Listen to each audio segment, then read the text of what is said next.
Hello दोस्तों, नमस्कार, जय हिंद। स्वागत है आप सभी का हमारे YouTube चैनल पर विजुअल आर्ट हिस्ट्री विद निधि, जहां मिलती है आपको कला से संबंधित संपूर्ण जानकारी।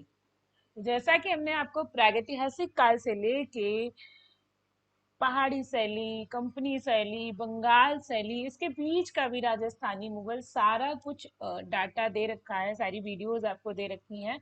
और इस समय हम बंगाल शैली के प्रमुख चित्रकारों में चल रहे हैं, और बंगाल शैली के बाद शांति निकेतन से शिक्षित चित्रकार वो चित्रकार जो भारत के विभिन्न देशों में गए और अपनी नवीन कला धारा को आगे बढ़ाया, मतलब बंगाल शैली को आगे बढ़ाया, या वहाँ के चित्रकारों की या जो कला गुरु थे उनकी शिक्षा को आगे बढ़ाते हुए भारतीय कला धारा को आगे बढ़ाया।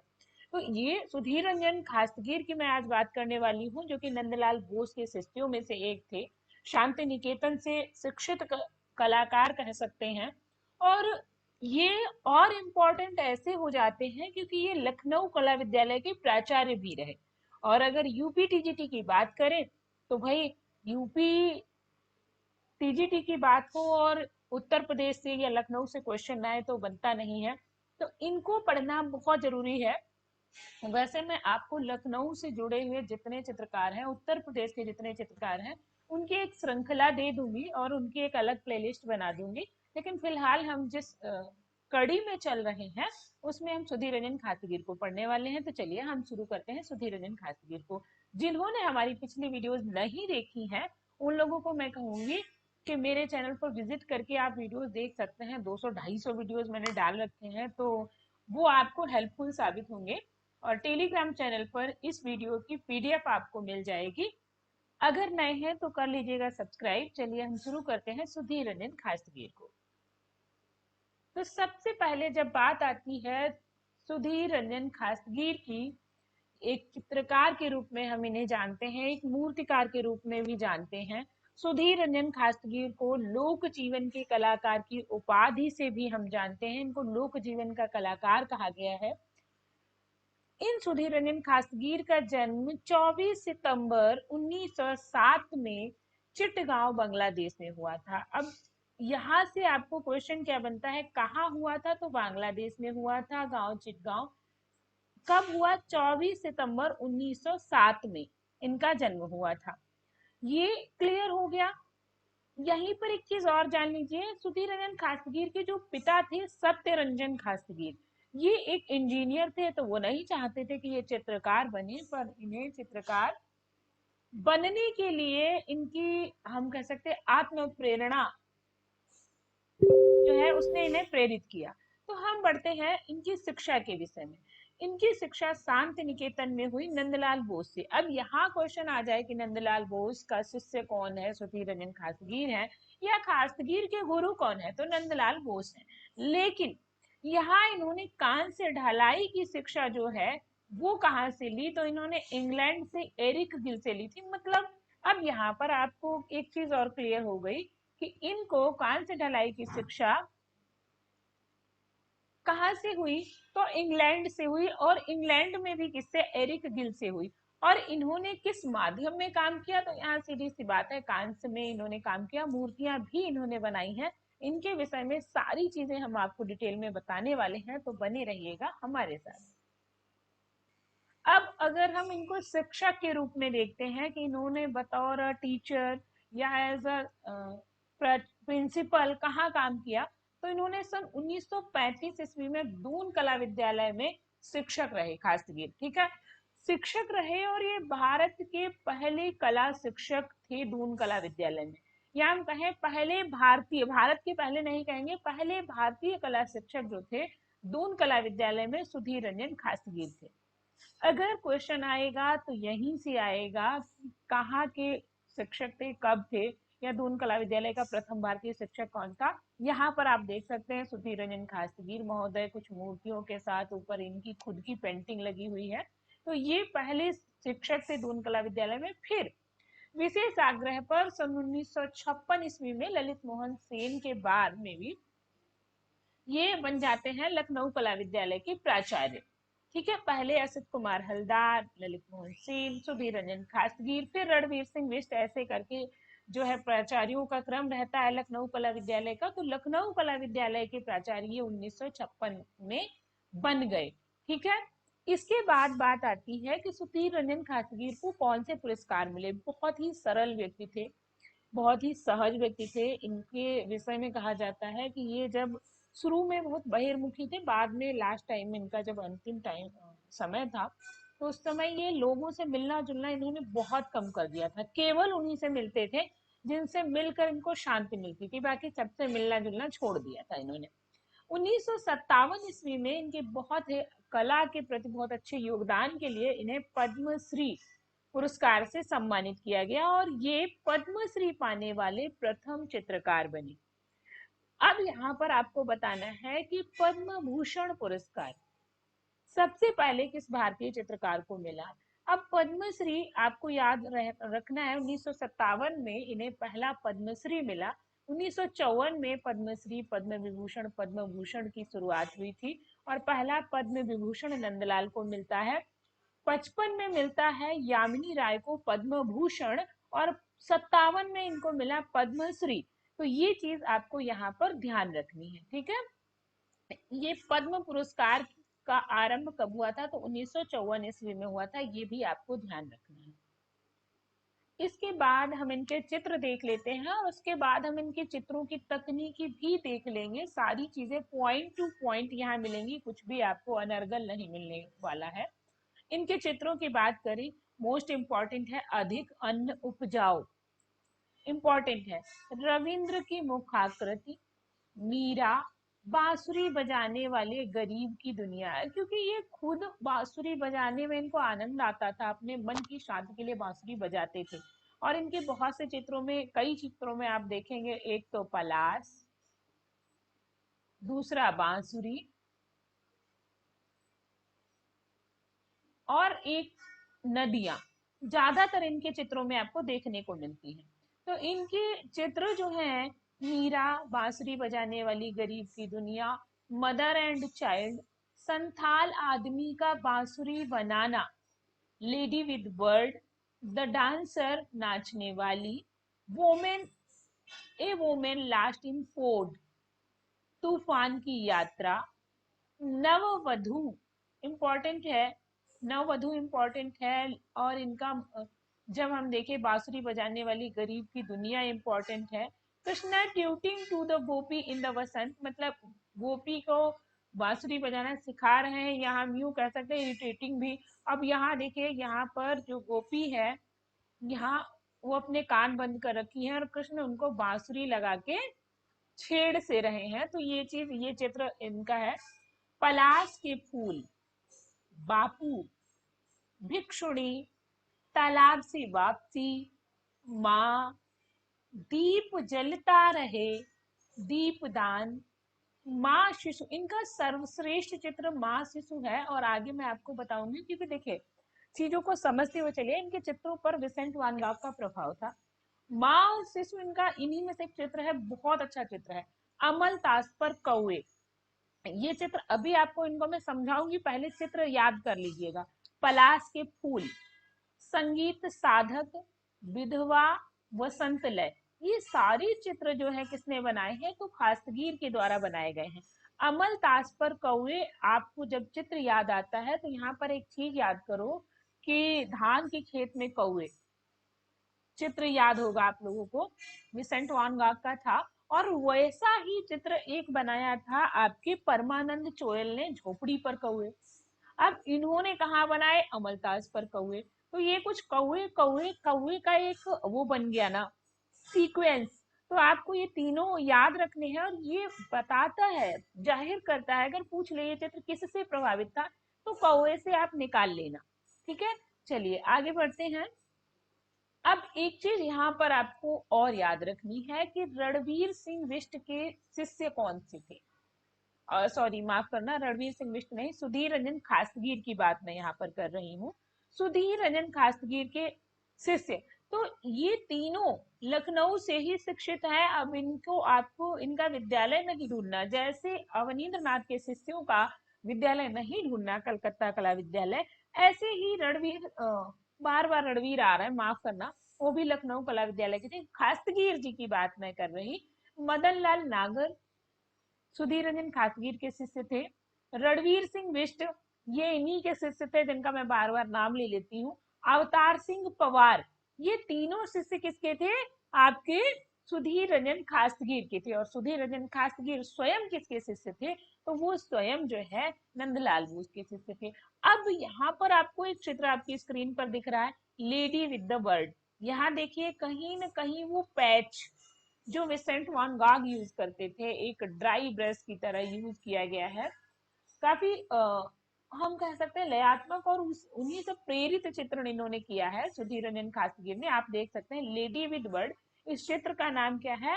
Lady with the word. ठीक है। खासगीर ने अपने चित्र में हर्ष उल्लास से संबंधित चित्रण किया है। इनकी कला यात्रा की जब हम बात करें कि इन्होंने अपने चित्रों में क्या बनाया है, तो इनके चित्रों में हमको खुशी दिखाई देती है, उल्लास मतलब आनंद दिखाई देता है, कहीं दुख या करुणा दिखाई नहीं देती है।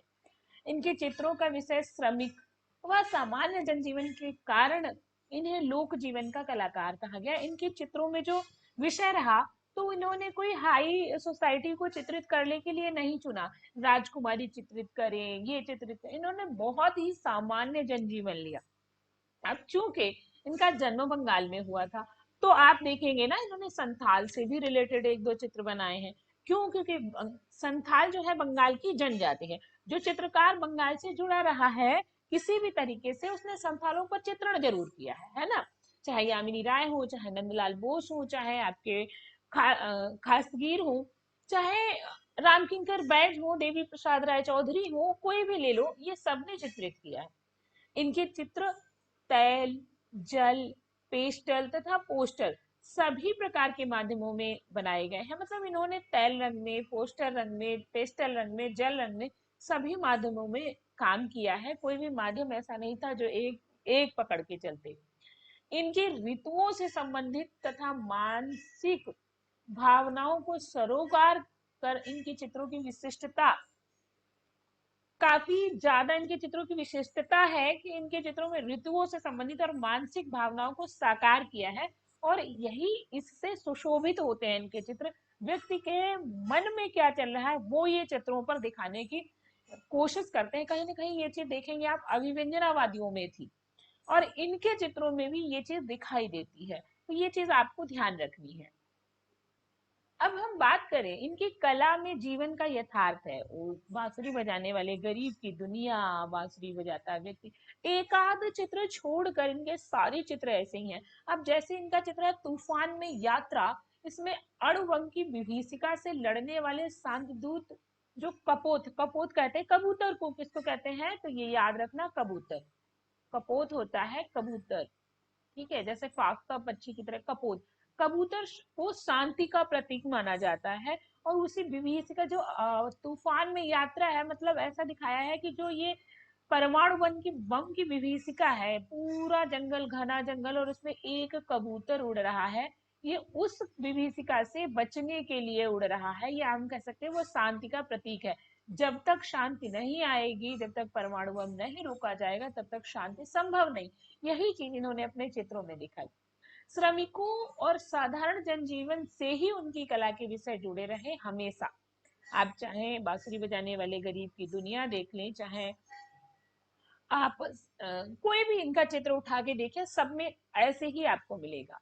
अब यहाँ पर एक बात आती है, इनके चित्रों में वान गाग की भांति तुलिका घातों का प्रयोग लयात्मक विधि से हुआ है। वान गाग का चित्र आपने देखा होगा, आगे मैं आपको चित्र भी दिखाऊंगी और इस चीज को उस टाइम पे मैं अच्छे से एक्सप्लेन करूंगी, आपको समझाऊंगी, कोशिश करूंगी कि आप उस चीज को समझें, क्योंकि विजुअलाइज करके चीज को ज्यादा अच्छे से समझा जा सकता है।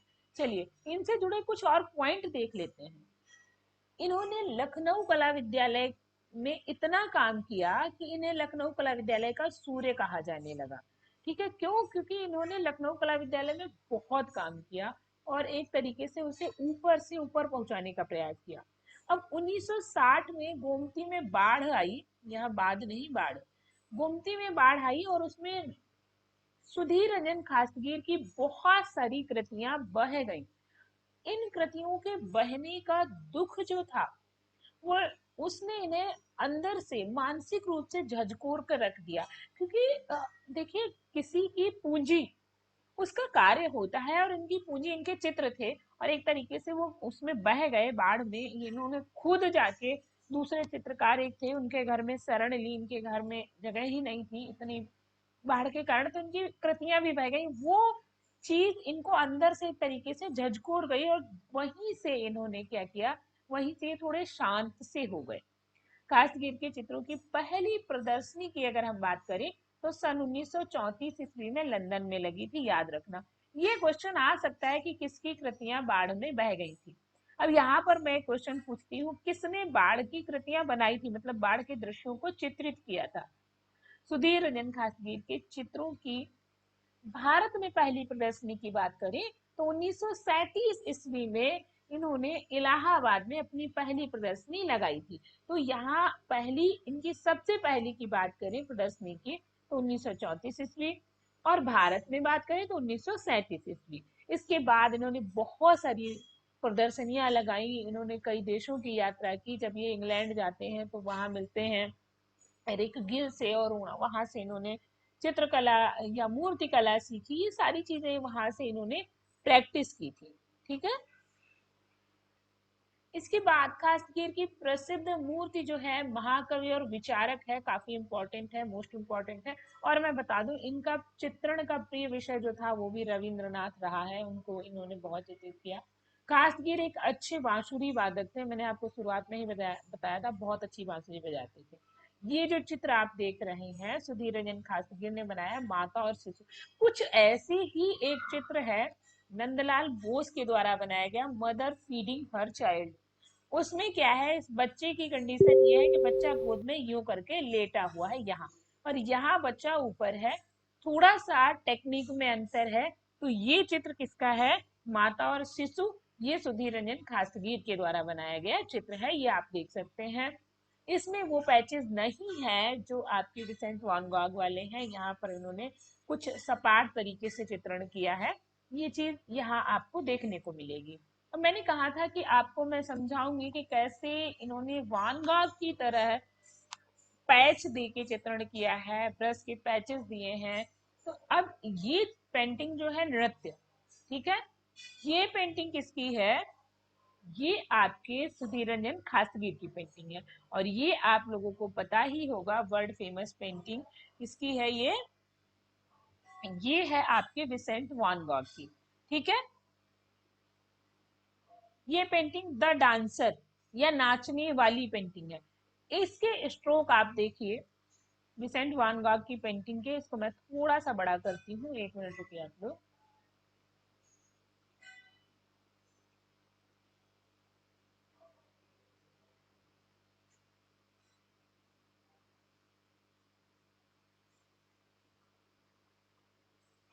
माफी चाहूंगी, ये बड़ा नहीं होगा।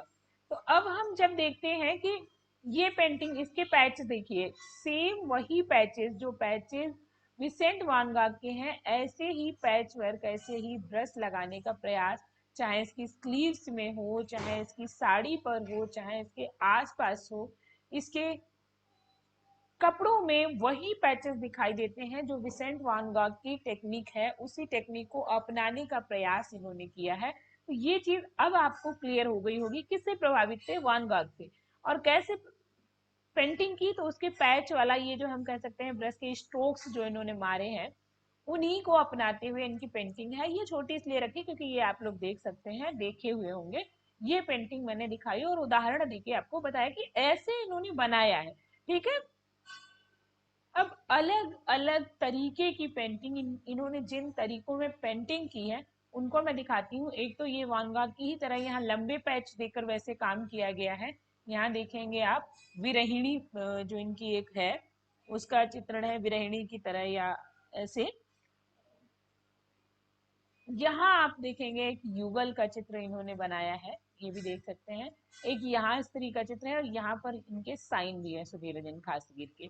तो ये चित्र आप देखेंगे, ये जल रंग में बना हुआ है, ये आपका ऑयल में बना हुआ है, ये आपका अलग बना हुआ है। तो ये सारी चीजें अलग अलग टेक्निक में इन्होंने चित्र बनाए, और हर तरह में एक परफेक्ट पेंटिंग हमको मिलती है सुधीर रंजन खासगीर के चित्रों में, है ना। तो ये चीज हम देख सकते हैं यहाँ पर। तो ये थी कुछ सुधीर रंजन खासगीर से जुड़ी हुई जानकारी। आपको वीडियो कैसी लगी? आशा करती हूँ अच्छी लगी हुई होगी। और ये बता दूं कि इसमें से कोई भी पॉइंट आपका ऐसा नहीं है जो पेपर में नहीं पूछा जाने के योग्य है, या ऐसा कोई पॉइंट नहीं छूटा है जो पेपर में आए। बाकी फिर तो हम कोशिश यही करते हैं कि आपको अच्छे से अच्छे वीडियो उपलब्ध कराएं। अगर आप चैनल पर नए हैं तो कर लीजिएगा सब्सक्राइब। वीडियो कैसी लगी जरूर बताइएगा और वीडियो को कर दीजिएगा लाइक। वीडियो देखने के लिए बहुत बहुत धन्यवाद। मिलते हैं एक नई क्लास में नई चित्रकार के साथ। तब तक के लिए धन्यवाद। Thank you. Thanks for watching.